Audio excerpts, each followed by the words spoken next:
দেখেন, Louis Vuitton, Tesla, Amazon এই কোম্পানিগুলোকে আমরা অনেক দিন ধরে চিনি এবং এই কোম্পানিগুলোর ফাউন্ডার যারা তাদেরকেও আমরা মোটামুটি বেশিরভাগ মানুষই চিনি। এই ফাউন্ডারগুলো যে দুনিয়ার বড় লোকের লিস্টে সবসময় উপরের দিকে থাকে এতে আমরা কখনোই অবাক হই না, কারণ এই কোম্পানিগুলো আমরা চিনি, কোম্পানিগুলো কি বানায় আমরা খুব ক্লিয়ারলি জানি এবং এরাই যে বড় লোকদের লিস্টে একদম উপরের দিকে থাকবে এটা আমাদের অবাক করে না। কিন্তু গত বছর একটা মজার ঘটনা ঘটে।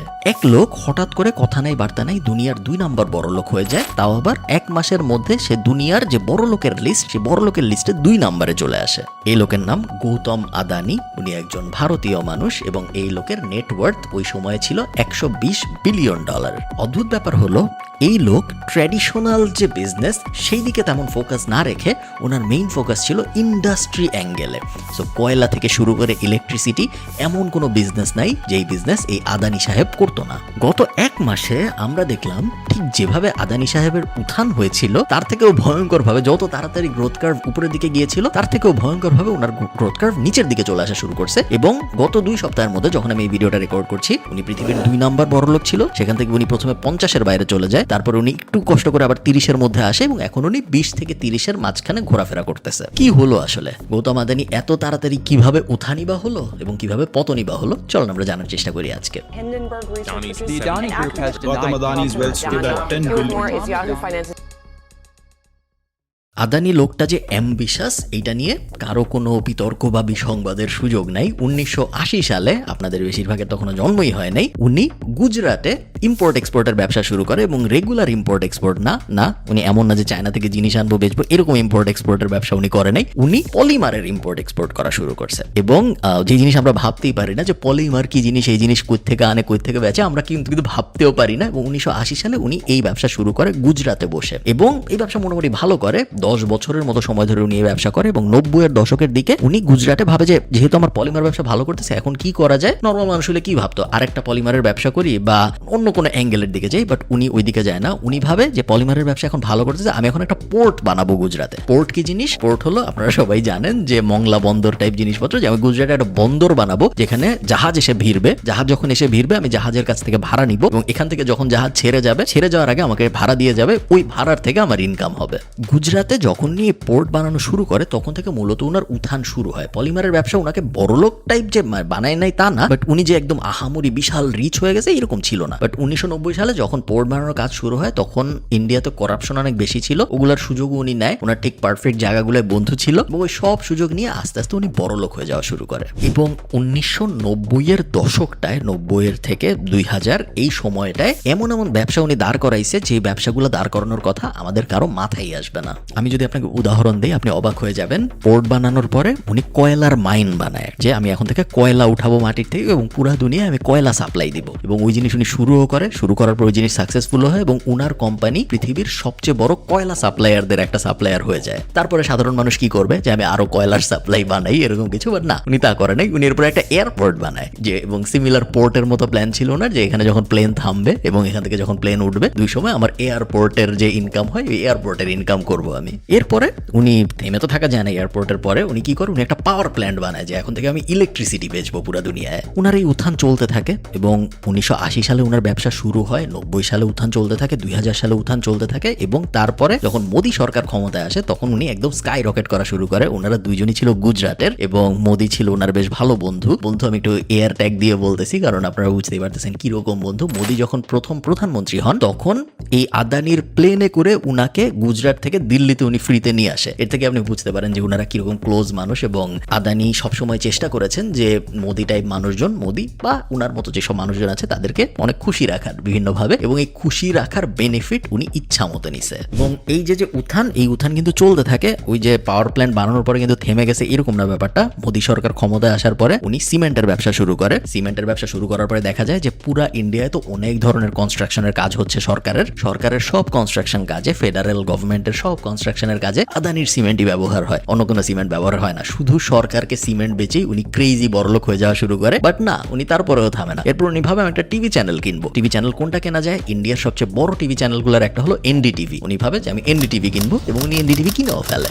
সবকিছু গত মাস পর্যন্ত ভালো চলতেছিল। এরপরে একটা রিপোর্ট পাবলিশ হয়। আমেরিকান একটা রিসার্চ ফার্ম আছে যারা স্টক শর্ট সেল করে। এই কোম্পানির নাম হলো হিন্ডেনবার্গ। খুব যে পুরান রিসার্চ ফার্ম এরকম না, 2017 সালে এরা শুরু করে এবং 2017 সালে শুরু করে 5 বছরের মধ্যে এরা আমেরিকার সবচেয়ে টপ রিসার্চ ফার্মগুলোর একটা হয়ে যায়। কারণ ওরা যখনই কোনো কোম্পানি নিয়ে রিসার্চ পাবলিশ করে দেখা যায় যে খুব ইনডেপথ রিসার্চ, অনেক ঘাটাঘাটি করে টোরে ওরা রিসার্চ পাবলিশ করে এবং এই কাহিনী করে ওরা এর আগে অনেকগুলো কোম্পানি ডুবাইছে অলরেডি। সবচেয়ে জনপ্রিয় যেটা ওরা ডুবিয়েছে সেটা ছিল হলো নিকোলা নামে একটা কোম্পানি ছিল, টেসলার কম্পিটিটর। টেসলাও স্মার্ট কার বানায়, নিকোলাও এরকম ইলেকট্রিক কার বানায়। নিকোলা ছিল আসলে ফেক, ওদের আসলে কোনো গাড়ি ছিল না, বাট ওরা পাবলিক কোম্পানি হয়ে গিয়েছিল এবং এই পুরা জিনিসটা ফাঁস করে হিন্ডেনবার্গ কোম্পানিটা। এবং তারপর ওরা আস্তে আস্তে পপুলার হওয়া শুরু করে। ওরা 30টার মতো রিসার্চ পেপার পাবলিশ করেছে এখন পর্যন্ত এবং খুব খুব হাইলি রেসপেক্টেড ফাইন্যান্স ওয়ার্ল্ডে হিন্ডেনবার্গ কোম্পানিটা। ওরা গত মাসে আদানি গ্রুপকে নিয়ে একটা বিশাল রিসার্চ পেপার পাবলিশ করে। রিসার্চ পেপার ওরা বলে যে ওরা 2 বছর সময় নিয়ে এই রিসার্চ করেছে এবং তারপর ওরা পাবলিশ করেছে। রিসার্চ পেপারের ভিতরে কি ছিল, টিপিক্যাল যা দুর্নীতির কথা আমরা এক্সপেক্ট করি এরকম কোম্পানিতে এক্স্যাক্টলি তাই ছিল। তেমন আহামরি কিছু ছিল না যে আপনি অবাক হয়ে যাবেন যে এই জিনিসও করছে আদানি গ্রুপ, ওরকম কিছু না। কি করছে, ট্যাক্স ফাঁকি দিছে। দেখা গেল হঠাৎ করে, যেটা কেউ জানতো না পৃথিবীর, যে আদানি গ্রুপের আদানির একজন ভাই আছে, ওই ভাই বিভিন্ন নামে, আদানি রিলেটেড না, বিভিন্ন নামে পৃথিবীর বিভিন্ন জায়গায় কোম্পানি খুলছে যেগুলোকে আসলে বলা হয় শেল কোম্পানি। এই কোম্পানিগুলো খোলার পরে এই কোম্পানিগুলাই আদানি গ্রুপের সার্ভিস নেয় এবং ওভাবে আস্তে আস্তে ইন্ডিয়ার টাকা ইন্ডিয়ার বাইরে চলে যায়, যেটাকে আমরা সবাই জানি যে টাকা ইল্লিগালি দেশের বাইরে নেওয়া, মানে টাকা দেশের বাইরে এভাবে নেওয়া তো ইল্লিগাল, তাই না? এটা আদানি গ্রুপ এইরকম অবভিয়াস টাইপ ক্রাইম যেগুলো আমরা সবাই জানি যে বড় লোক পলিটিশিয়ান বা অন্য বড় লোক কোম্পানি যেসব আছে যেগুলো আমাদের মাথায় ভাসে, এক্স্যাক্টলি আপনার মাথায় যা যা ভাসতেছে ওই সব কিছু আসলে আদানি গ্রুপ করেছে। স্টক মার্কেট ম্যানিপুলেশন থেকে শুরু করে, আমি বিশাল লিস্টে গেলাম না, বিশাল একটা রিসার্চ রিপোর্ট পাবলিশ করে Hindenburg group. Money laundering type obvious crime যদি বাদ দিই, আমি মেইন যেই কারণে আদানি গরিব হয়ে গেল হঠাৎ করে, গরিব কিন্তু আমি এগেইন এয়ার কোড দিয়ে বলতেছি, উনি $120 বিলিয়ন মালিক ছিল, এখন উনি $40 বিলিয়ন, 3 ভাগের 1 ভাগ সম্পত্তি এখন ওনার আছে, বাকি 2 ভাগ গত 2 সপ্তাহে নাই হয়ে গেছে হঠাৎ করে। এবং এই জিনিস মূলত যেই কারণে হয়েছে, ওই রিসার্চ পেপারে তো অনেক কিছু ছিল, অনেক ক্রাইমের কথা ছিল, মূল যেই ক্রাইমটা যেটার কারণে সমস্যাটা হয়েছে সেটা হলো স্টক মার্কেট ম্যানিপুলেশন। উনি যে কাজটা করতো সেটা হলো, উনি 2টা কাজ, মূলত 2টা ক্রাইমের কারণে ঝামেলাটা হয়েছে। প্রথম ক্রাইম হলো উনি উনার এক কোম্পানি দিয়ে লোন নিত, তারপর ওই লোনের টাকা যখন আসতো সেই লোনের টাকা অন্য কোম্পানিতে ব্যবহার করতো এবং তারপর আবার ওই কোম্পানি দিয়ে লোন নিত, ওই লোনের টাকা আবার আরেকটা কোম্পানিতে ব্যবহার করতো এবং এগুলার সবকটাই ছিল পাবলিক কোম্পানি। যেহেতু এগুলার সবকটা পাবলিক কোম্পানি ছিল, স্টক মার্কেটে এগুলো ট্রেডিং হইতো প্রত্যেকদিন, তো এই ব্যাপারটা পুরাটাই ইল্লিগাল। আপনি এক কোম্পানির টাকা আরেক কোম্পানিতে ব্যবহার করতে পারেন না, যেটা ওনারা রেগুলারলি গত 5 বছর ধরে করছে, কেউ টেরও পায়নি, ওনারা পুরো জিনিসটা লুকায় লুকায় করছে। তো যেহেতু পাবলিক কোম্পানি, আদানি গ্রুপ এই রিপোর্ট যখন হিন্ডেনবার্গ পাবলিশ করে সাথে সাথে 2টা কাজ করে। প্রথম কাজ, ওরা হিন্ডেনবার্গকে হুমকি দেয় যে ভাই এই রিপোর্ট সরায় ফেলো, নাইলে কিন্তু তোমাদের বিরুদ্ধে আমরা মামলা করব। হিন্ডেনবার্গ সাথে সাথেই রিপ্লাই দেয়, রিপ্লাই দিয়ে বলে যে মামলা করলে কোনো সমস্যা নেই, আমেরিকায় এসে তোমরা মামলা করো, যদি তুমি মামলা করো আমরা জানি যে মামলা করলে তোমার সব ডেটা দেখাইতে হবে, তোমার প্রমাণ দিতে হবে কাগজপত্র দিয়ে যে আমি এই জিনিসগুলো করি নাই। এবং হিন্ডেনবার্গ বলে যে আদানি গ্রুপ কখনোই এই প্রমাণ দেখাইতে পারবে না, কারণ ওদের কাছে এই কাগজপত্র নাই, উল্টা ওরাই ফেসে যাবে ওরা যদি এইসব কাগজপত্র দেয়। এবং আদানি গ্রুপ আরেকটা যে কাজ করে সেটা হলো, ওদের নতুন শেয়ার মার্কেটে লঞ্চ করার প্ল্যান ছিল আরেকটা কোম্পানি, ওদের অনেকগুলা কোম্পানি, আদানি এই আদানি সেই হাবি জাবি অনেক কোম্পানি, নতুন একটা কোম্পানি লঞ্চ করার প্ল্যান ছিল যেটা ওরা পোস্টপোন করে দেয়। এই 2টা জিনিসই খুব নেগেটিভলি এফেক্ট করে আদানি গ্রুপকে।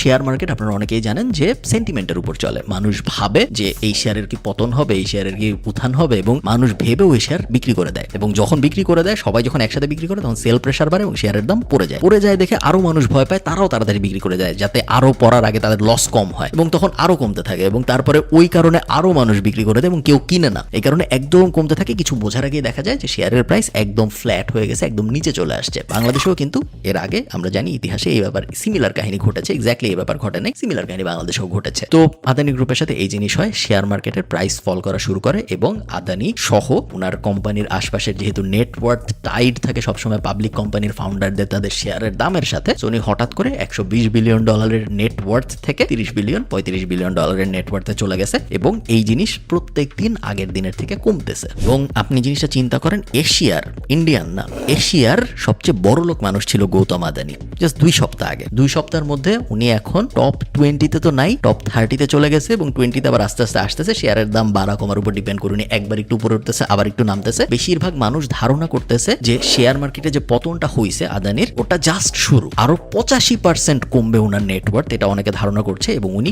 টপ 100 বা টপ 200 বা টপ 500 এর বাইরেও চলে যেতে পারে, এটা অনেকে ভাবছে। এবং এর সাথে আরেকটা সাইড প্রজেক্ট আছে, যেহেতু আদানি এত জনপ্রিয় একটা গ্রুপ ছিল, এই গ্রুপের যেহেতু এত পাবলিক কোম্পানি ছিল, এত শেয়ার মার্কেটে ওদের এস্টাবলিশমেন্ট ছিল এবং এত শেয়ার কেনা বেচা হইতো, ইন্ডিয়ার অনেক সাধারণ মানুষ ওদের শেয়ার কিনছে এবং এই সাধারণ মানুষগুলা এখন বিশাল বিপদে, কারণ তারা শেয়ার বেচতে পারতেছে না। প্রাইস হঠাৎ করে এত কমে গেছে, এখন বেচলে বিশাল অঙ্কের লস হবে। যখন মনে করেন আপনি 1 লাখ টাকা শেয়ার কিনছিলেন, এখন ওই শেয়ারের দাম 15,000 টাকা। আপনি ভাবতেছেন যে আমি এখন এই শেয়ার কিভাবে বেচি, বেচলে তো আমার 85,000 টাকা লস, কিন্তু আপনি বেচতেছেন না।